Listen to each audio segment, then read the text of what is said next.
Dear student, देखो ये जो यूक्लिड विभाजन एल्गोरिथम है ये आपके एग्ज़ाम में क्लास 10th के मैथ के एग्ज़ाम में 100% आएगा ही आएगा, दोनों शिफ्ट के एग्ज़ाम में।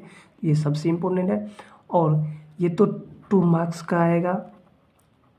कितने मार्क्स का आएगा? 2 मार्क्स का आपके एग्ज़ाम में ये क्वेश्चन 100% यूक्लिड विभाजन एल्गोरिथम से आएगा ही आएगा।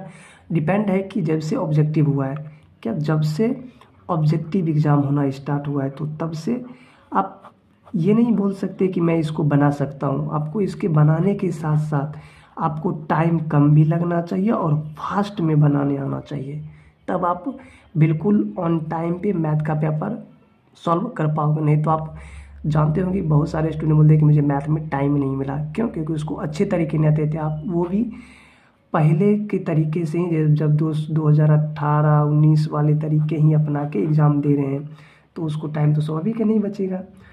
तो मैं आपको एक क्लास में यूक्लिड विभाजन एल्गोरिथम बिल्कुल बेसिक से समझाऊंगा कि कहते किसके हैं। ये आपके टारगेट एग्ज़ाम 2026 के लिए होगा। जैसे मैं आपको एक इसका एग्जांपल लेके बताता हूँ और आप बिल्कुल ध्यान से इस वीडियो को देखिए। जैसे मैं 18 से भाग देता हूँ 96 में तो 5 टाइम मिलेगा 90 और 6। अब आपको समझना है कि इसमें से किसको क्या कहते हैं। जिसके इसको क्या बोलते हैं? भागफल। भागफल जिसको आप शॉर्ट करने के लिए बी मान सकते हो। इसको भाज्य बोलते हैं जिसको ए, और इसको तो आप बचपन से पढ़ते आ रहे हैं शेष लिखते हुए, शेषफल जिसको आर। और ये जिससे भाग दे रहे हैं इसको भाजक बोल सकते हैं, यानी कि ये सॉरी भागफल को क्यू बोल सकते हैं, भाजक को बी बोल सकते हैं। ये उसके बाद आपको क्या करना है, ये यहाँ से ना बचपन में एक फॉर्मूला पढ़े होंगे, भाज्य बराबर भाजक गुना भागफल प्लस शेषफल। आप ये फॉर्मूला पढ़े हो। अगर आपने नहीं पढ़ा है तो मैं आपको बताता हूँ कि ये फॉर्मूला आता कहाँ से है। सिंपली से देखो, यहाँ जो मैंने आपको बताया कि भाज्य किसको कहते हैं, भागफल किसको कहते हैं, भाजक किसे कहते हैं, शेषफल। तो यहाँ से आप भाज्य जो है सबसे बड़ा कौन है? 96। तो आप क्या करो, 96 इज इक्वल करो। अब देखो आप ये जो भाजक है और इसको मल्टीप्लाई करो 8 × 5 18 × 5 प्लस 6। अब पाओगे कि जब इसको मैं सॉल्व करता हूँ तो सेम टू सेम ये 96 इसके बराबर आता है। ये जो भाज्य है उसके बराबर आता है। ये आप क्लास 3-4 में पढ़ चुके होंगे जब आपको भाग सिखाया जा रहा होगा। तो उस टाइम कि आपको अपना भाग कैसे सही करना है ये आपको बताया गया होगा। वहीं से ये फॉर्मूला यूक्लिड विभाजन एल्गोरिथम बनता है। अगर आपको, और ये जो हिंदी का फॉर्मूला हुआ मैं आपको इंग्लिश में थोड़ा यूज़ करूँगा, तो आप भी, मैं सजेस्ट करूँगा कि आप भी एग्ज़ाम में इंग्लिश यूज़ करो। जैसे भाज्य को ए लिख सकते हैं, भाजक को बी, भागफल को क्यू, जोड़ आर यानी कि शेषफल। ये फॉर्मूला आपको याद रखने हैं एग्ज़ाम में फास्ट बनाने के लिए। जैसे मैं आपको कोई क्वेश्चन लेके इसी को समझाता हूँ। अगर आपको समझ में नहीं आए तो आप वीडियो को दोबारा वॉच कर सकते हो, क्योंकि यूट्यूब पे है ही तो आप देख सकते हो। जैसे देखो मैं एक क्वेश्चन लेता हूँ। जैसे मैंने एक क्वेश्चन लिया कि आपके एग्जाम में कैसा क्वेश्चन रहेगा, कैसे लिखा रहेगा, यूक्लिड विभाजन एल्गोरिथम से 135 एवं 225 का मौसा ज्ञात करें। आपके एग्ज़ाम में ऐसा क्वेश्चन है और मैं आपको बता भी देता हूँ, लगभग पॉसिबिलिटी है कि ये क्वेश्चन आपके लघु उत्तरीय में क्वेश्चन नंबर एक में ही होगा। चलिए देखो मैं आपको इसको बनाना सिखाता हूँ शॉर्ट में। आपको सब जैसे मैं यहाँ पे बना रहा हूँ आपको डिट्टो यानी कि सेम टू सेम एग्जाम में बनाना है। आपका एक नंबर सिंगल भी नहीं कटेगा। जो इसमें से बड़ा है उसको आपको ए लिख देना है। ए कितना है? 2 2 5। अब बी कितना है? 1 3 5। ये आपको लिखना है। और आपको पता है कि हमेशा ए बड़ा होगा। क्यों? क्योंकि हम छोटा से बड़ा हम भाग देंगे, बड़ा से छोटा हम भाग दे नहीं सकते हैं। तो उसके बाद मुझे ना वहाँ पे एग्ज़ाम में ऐसे के लाइन खींचना, यहाँ पे लिखना है रफ।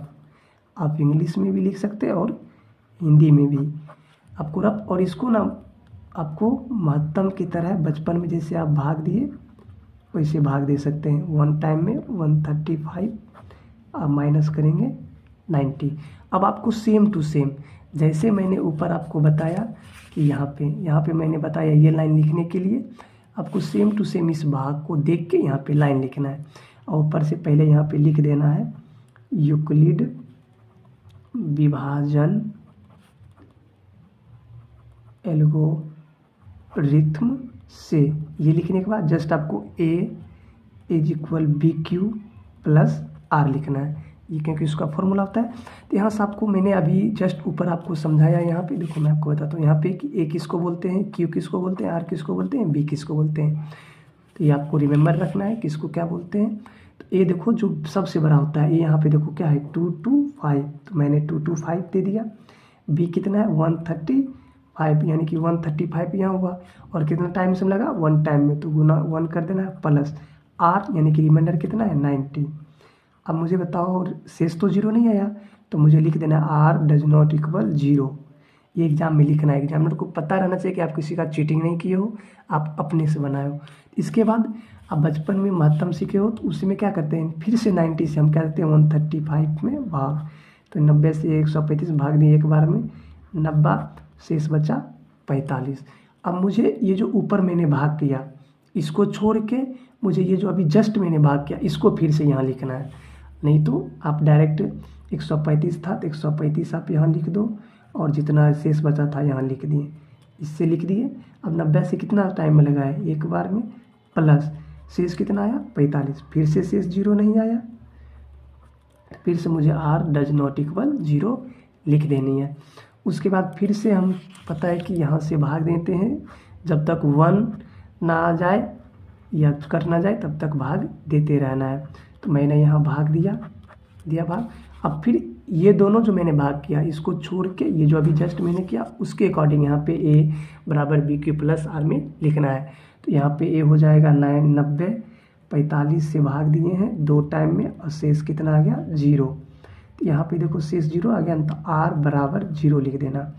और जब ये सब करने के बाद आपको यहाँ पे लिखना है इसलिए, अगर किसी को इसलिए लिखने नहीं आता है तो आपको जैसे गर्ल्स अपना क्या बोलते उसको, यानी जैसे आप पूजा करते हो तो टीका देते हो, ये हो गया टीका, ये दोनों आँख, यहाँ से आपको लिखना है मौसौ अब किसका 135 एवं 225 का। और आपको आंसर कौन सा लिखना है, जो लास्ट लाइन में यहाँ पे होगा, आपको बचपन में बता गया होगा जब आप सीख रहे होगे, ये यह वाला ये आंसर होता है। यहाँ लास्ट लाइन में ये जो होगा वही क्या हो जाएगा आंसर। तो इसका आंसर क्या हो गया 45 क्या हो गया आंसर। आई होप आपको ये वीडियो समझ में